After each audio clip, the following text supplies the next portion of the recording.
Shout out to Brian Maxwell on making a great video about what's going on right now with the Democrats and specifically here Tim Walz. And I think the main thing to point out here is the Democrats are quietly embracing what the Republicans are doing, like having people go back to work in government and basically just total hypocrisy, total lies, total, the same old, same old. But it's kind of funny because Tapper is trying to get to make him accountable and just constantly changing the subject, is basically incapable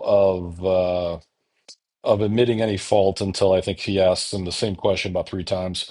But I'll let Brian do most talking. He does a great job on this coverage here, but just thought it'd be good to push out to everybody. And that is the bipartisan bill we had. Donald Trump snatching up college grad students and sending them back or sending folks to El Salvador illegally. That's not the policy. But for us to them to say, we don't care that violent criminals come in, we most certainly do. What we were asking for is the resources to make sure they don't get here. And the same thing with the other policies. It's not a woke policy to provide food for children to get breakfast and lunch, and we get better outcomes from that. You see what they do? You see how he tried to mix in all this compassionate crap while not answering the question at all whatsoever? They asked him about whether people agree with their immigration policy. Then he goes into President Trump taking out students who are doing protests for supporting a freaking terrorist organization. And you can hear him with no matter how many words he's putting in. What he wants is amnesty for everybody. Come on in and immediately become a citizen. Now, remember, this is a man whose own city in his state is failing. This is a man that has no investments, no stocks, no businesses, no anything. This is the man that went and visited China 13 times to learn and fell in love with their socialist way of being. This man is a liar. Everything this man has said has been false, has been a lie, and has been proven. Just like now he's lying as far about, oh, we don't want criminals here. Yes, they do. They love that type of unrest. Democrats love chaos. They believe in nuvo sordo seclorum. How's it go? Is that something like that? Order out of chaos. Nuvo sordo seclorum. It's on the dollar. I believe I got it right though. Nuvo sordo seclorum. Order out of chaos. But this is what they believe. That's why you see all these protests and these violent things.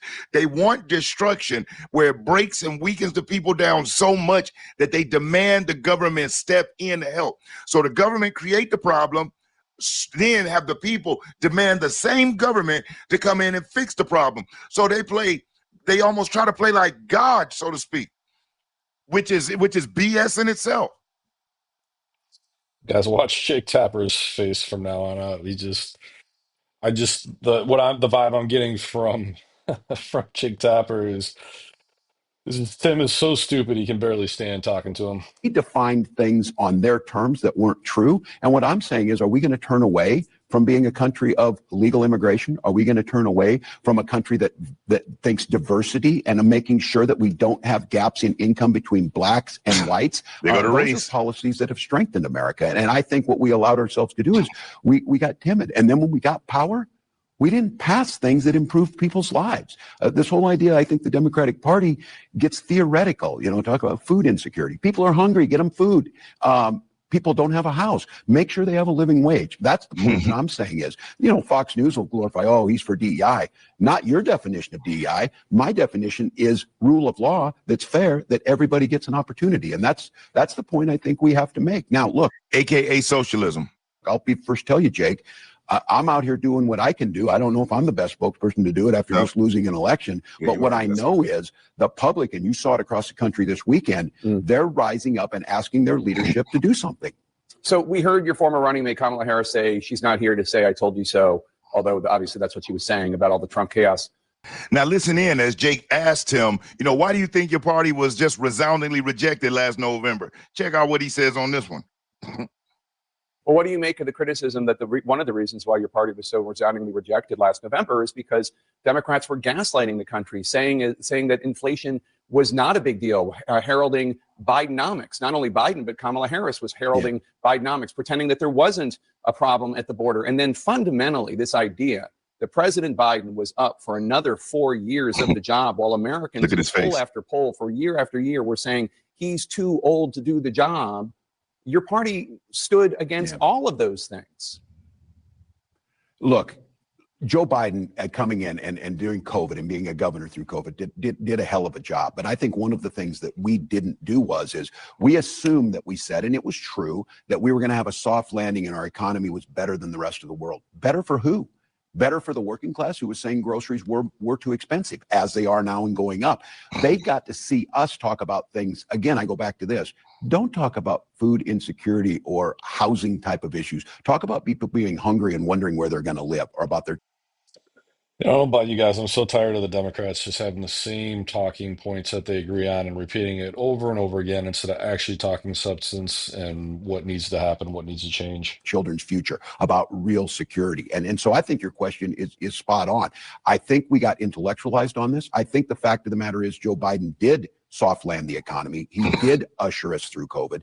You hear that type of BS, soft land the economy, while he drove us into a recession, which the Democrats said wasn't a recession. They redefined what a recession is under Joe Biden, just so it wouldn't seem like it was a recession, just like they lied about the jobs report and fudged it by 1 million jobs, and they didn't even know that most of those jobs they created were government jobs, and then the rest of them were part-time jobs, but still they promoted it like it was great jobs report. And Tim Walz was right there on the front line co-signing this crap, and now he's backpedaling, acting like, oh, but I'll be like Scooby-Doo. Oh, what Raggy is. Oh. None of us are saying we should be soft on the border, but we allow a vacuum, and Donald Trump fills it, the 800-pound gorilla, and their narrative starts to stick, and we look weak. We look weak like we don't care. We look like we look, Jake, I'm not going to say, we need to do is we need to just arrest people and ship them to El Salvador. No, we need to invest the money on border. We need to make sure that we have the judges necessary to adjudicate things faster. We need to make sure if you're going to be in this country here legally, and when you are, you're going to be uplifted, celebrated, and part of this great American tapestry.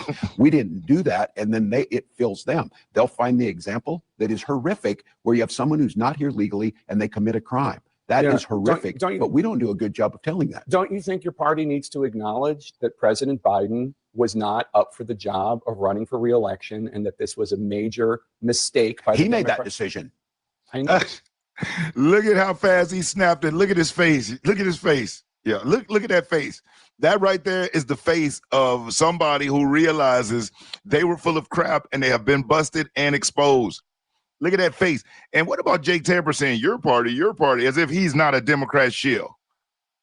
He just let Tim Walz sit there and spew all that BS. Tim Walz just literally sat there and told us, I'm not going to be deporting people to El Salvador. I believe that we should open the borders up, bring people in and uplift them. Put them above our own citizens and champion people who have no loyalty to this country, no connection to this country, no investment in this country. We should bring them in and uplift them and celebrate them, while the American citizen gets stomped on and pushed down. You know what I mean? While they form a whole nother style of racism on that side from the Democrat side. If I was a white person, especially a white man, there is no way I could be a member of the Democrat Party. What do you guys think? Is Tim finally done? If he runs for president, great, because he'll lose miserably. Is he hopefully going to lose, or maybe he's already maxed out? I don't know, but hopefully he's never governor of Minnesota or anywhere else again. He's made that state, just a little bit behind, a little bit behind California. So anyway, what do you guys think? Where are we off on this, or is it just is what it is? Tim's at the pinnacle is clear and trying to pick up the pieces, see where he lands.